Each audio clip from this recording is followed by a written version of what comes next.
السلام عليكم ورحمة الله وبركاته. الحمد لله الذي جعل الشمس والقمر بحسبان والنجم والشجر يسجدان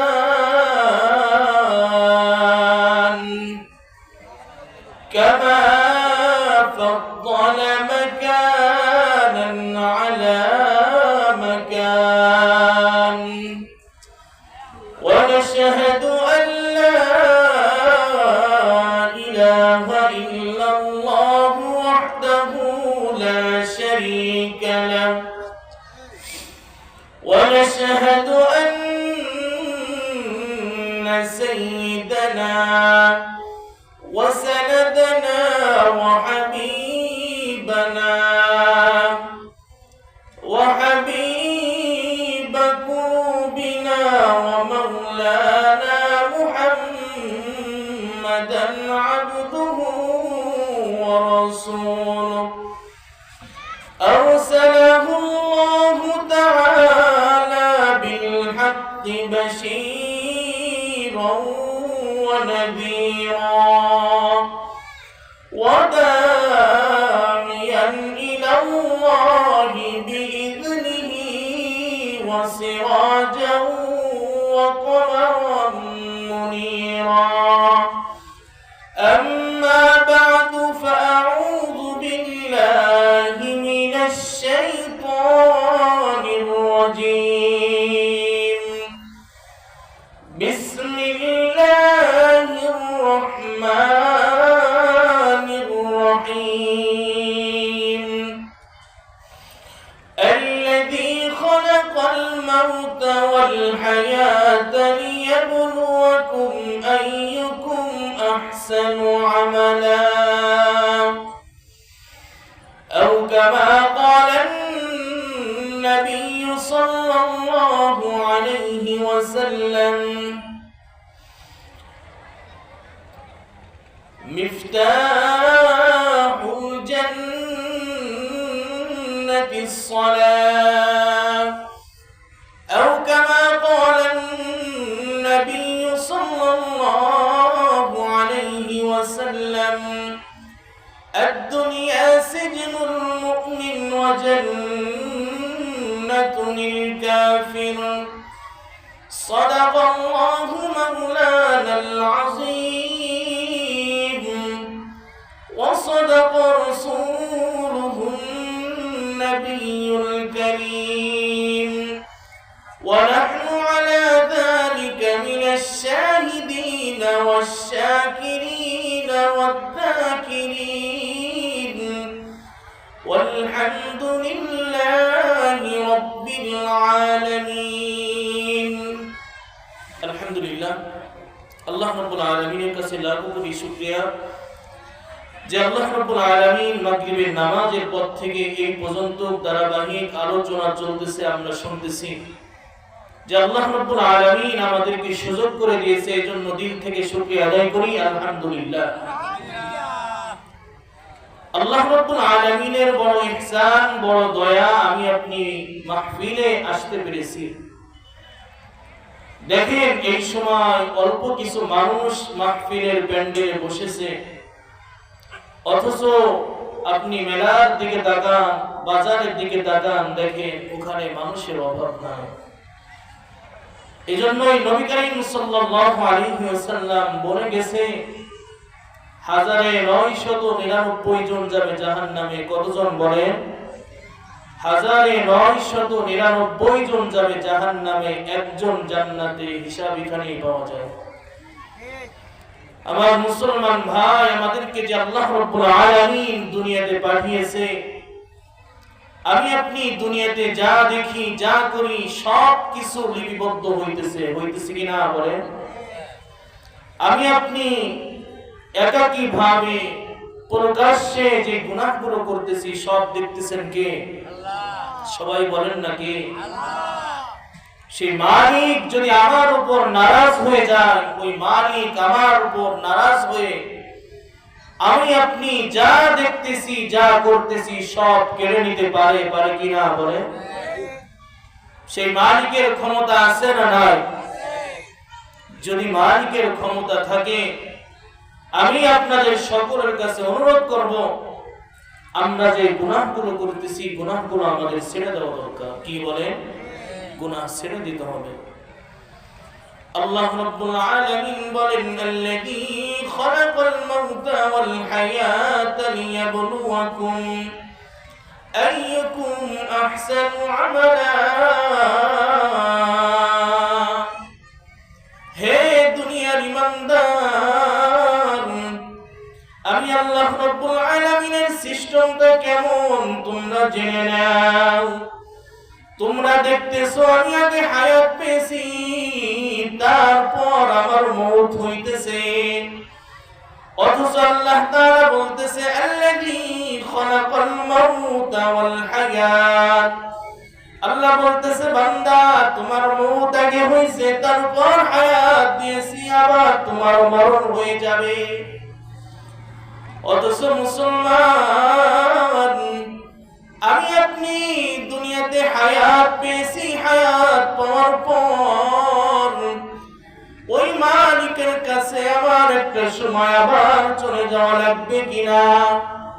সবাই বলেন না, লাগবে কিনা?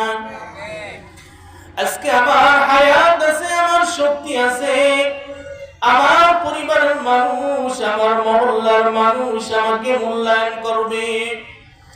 ও মুসলমান, আপনি একটা মাস অসুস্থ হয়ে বিছানায় পড়ে থেকে দেখেন, আপনার যে পরিবার, যে ছেলে মেয়ে, স্ত্রীর জন্য 50 বছরের জিন্দেগি তাদের জন্য পার করে দিয়েছেন, ওই ছেলে মেয়ে স্ত্রী আপনাকে তাচ্ছিল্য করা শুরু করবে কিনা? অথচ আমি আপনি তার জন্য আমার 50 বছরের হায়াত তার পিছে ব্যয় করলাম। একটা মাস অসুস্থতা আল্লাহর পক্ষ থেকে এসেছে, আমি আমার আপনকে পরকে আমি চিনে গেলাম। অথচ আজকে দুনিয়াতে আমি অসুস্থ হলে মানুষ তো আমাকে কোনো না কোনো সাহায্য করতেছে, হয়তো বা কম করতেছে, কিন্তু করতেছে। ও মুসলমান, যদি আমার কুল্লু নাফসিন যায়িকাতুল মাউত, মালাকুল মউত যদি এসে যায়, আমি আপনি যা করতেছি, আমি আপনি যা শুনতেছি, মালাকুল মউত যদি এসে যায়, আমাকে 1 মিনিট সময় দিবে না। দিবে নাকি বলেন? আমি পবিত্র অবস্থায় থাকি বা নাপাক অবস্থায় থাকি, যদি মালাকুল মউত একবার এসে যায়, আমার অপবিত্রতা থাকলেও জান কবজ করবে, পবিত্র অবস্থায় থাকলেও জান কবজ করবে। মালাকুল মউত এমন একটি আল্লাহ তাআলার পক্ষ থেকে হুকুম নিয়ে আসে।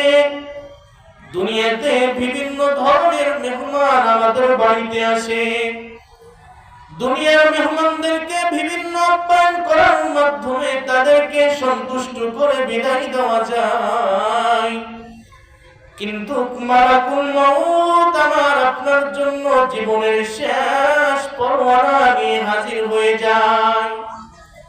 কেমন জীবনের শেষ পরোয়ানা মুসলমান?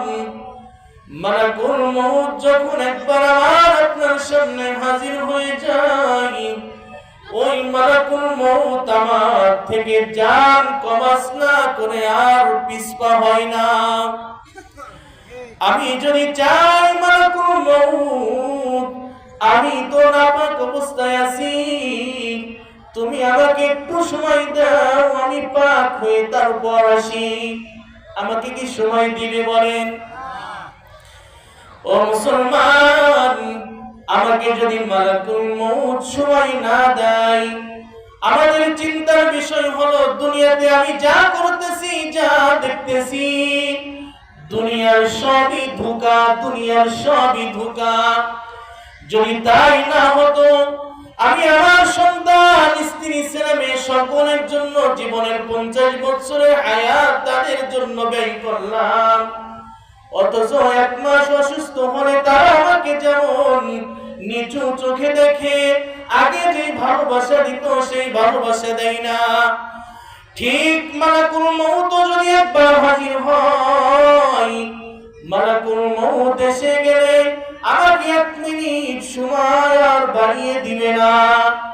আমি যে হালাতেই থাকি না কেন, মালাকুল মউত আমার জান কবজ করে নিবে, নেবে কিনা বলে।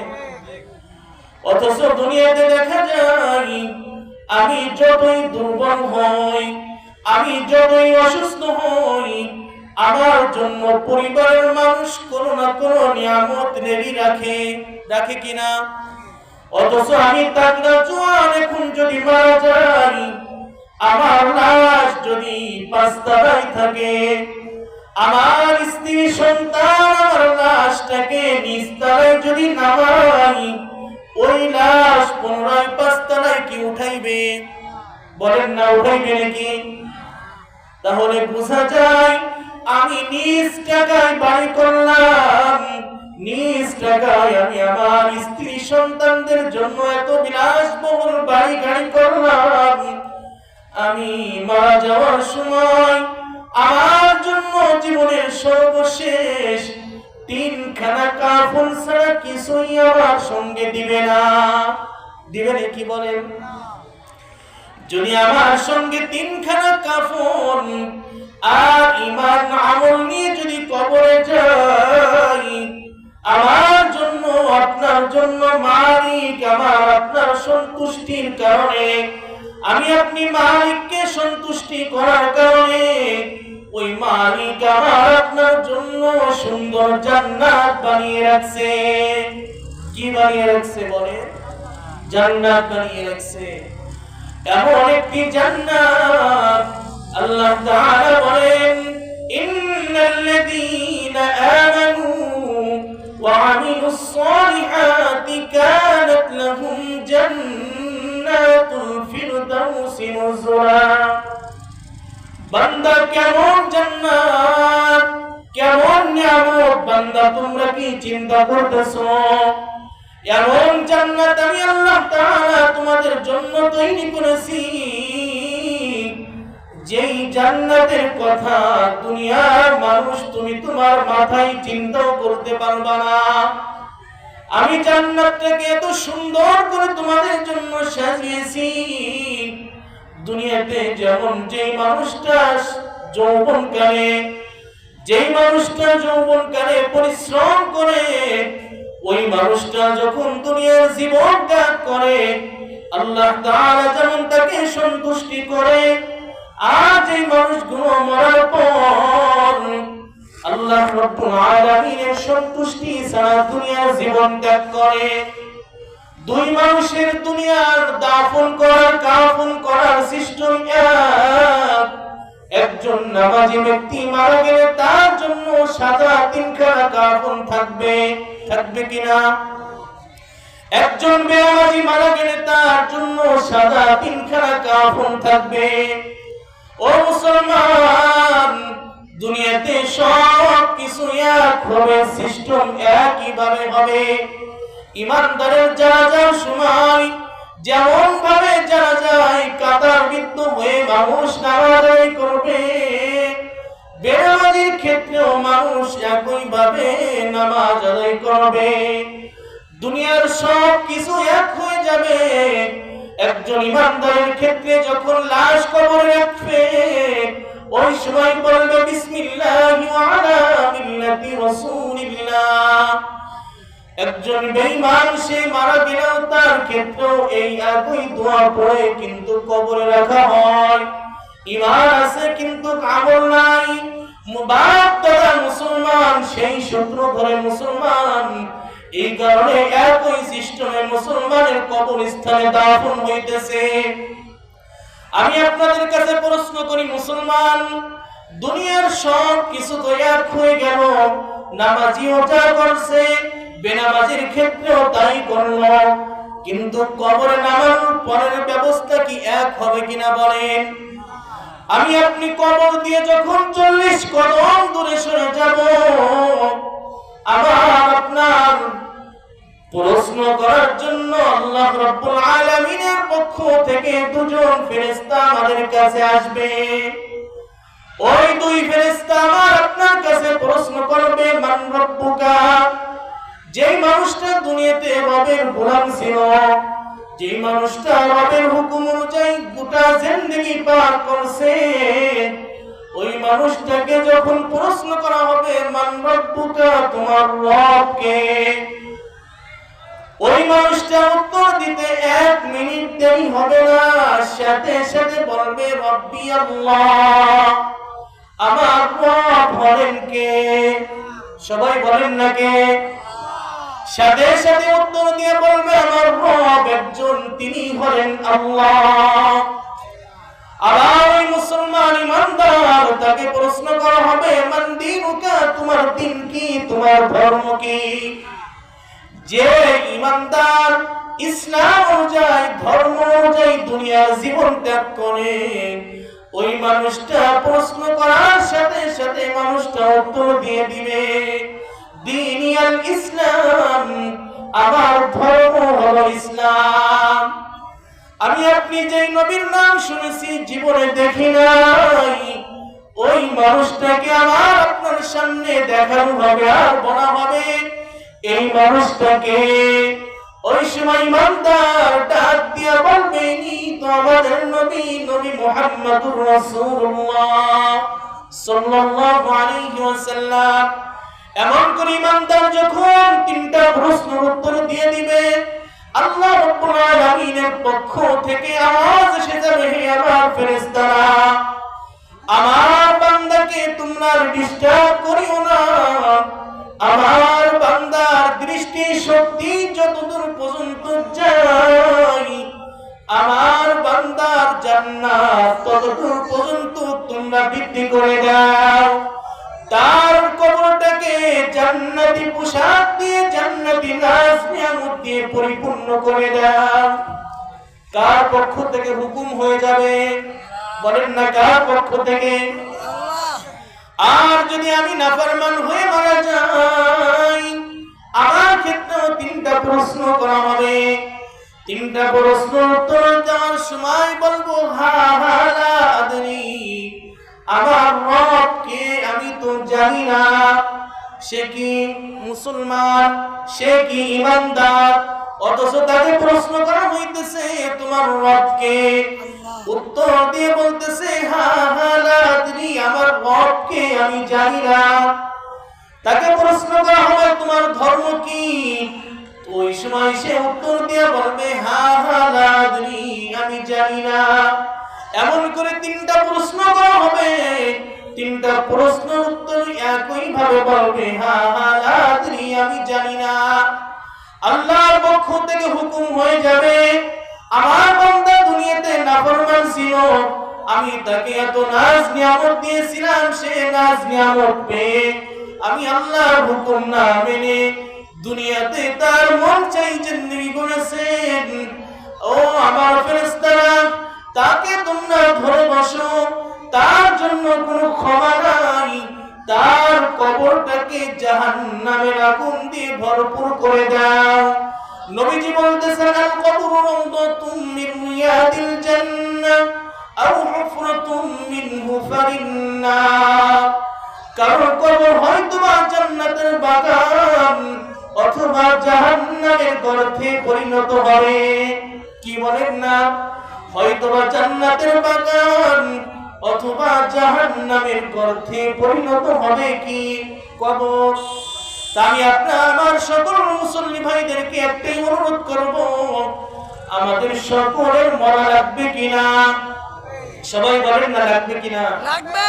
যদি আমার আপনার মরা লাগে মুসলমান ভাই, আমাদের সকলের মরণের জন্য প্রস্তুতি গ্রহণ করতে হবে কিনা বলেন?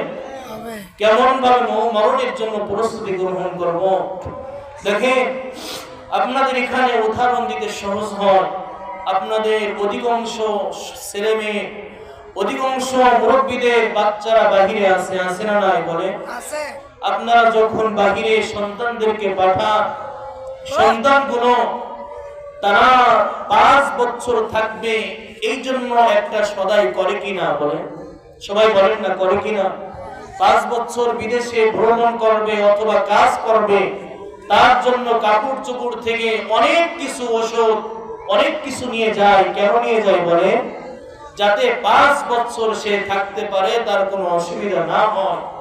যদি এটাই আমাদের বিষয় হয়, আমরা যারা এসেছি আমাদেরও মরণের জন্য প্রস্তুতি গ্রহণ করার অর্থ হলো এই, আমি আপনি যারা এসেছি আমাদের সকলের মরণ হবে। আমি মারা গেলেও আমাকে কেউ রাখবে না, ও মুসলমান আপনি মারা গেলেও আপনাকে কেউ রাখবে না। যতই অর্থ সম্পদ যাই থাকুক না কেন আপনাকে রাখবে বলে? বরঞ্চ ইমাম সাহেব যারা আছে, ইমাম সাহেবদেরকে পাগল বানিয়ে ফেলে মুসল্লিরা। হুজুর তাড়াতাড়ি মাইকে ঘোষণা দেন কিভাবে তাকে দ্রুত কবরে রাখা যায়, যায় কিনা বলেন? মুসল্লিরা যদি কোনো মহল্লায় মানুষ মারা যায়, ইমাম সাহেবকে বিভিন্ন জন ফোন দেয়, দেয় কিনা? কেন দেয়? যত দ্রুত সম্ভব বাবা মা সন্তান এদেরকে কবরে রাখার ব্যবস্থা করে। এই এলানটা দেওয়ার জন্য কি পেরেশান হয়ে যায়। একদল মানুষ কবর দেওয়ার জন্য একদল মানুষ কবর খনন করতে থাকে, আরেকদল মানুষ বাঁশ কাটতে থাকে। একদিকে মানুষ মানে কেমন জানি পাগলের মতো হয়ে যায়, কিভাবে তাকে দ্রুত মাটির নিচে দেওয়া যায়, করে কিনা বলেন? আমি যদি মারা যাই আমার সব পড়ে থাকবে কিনা? সবাই বলেন থাকবে কিনা? যদি সব পড়ে থাকে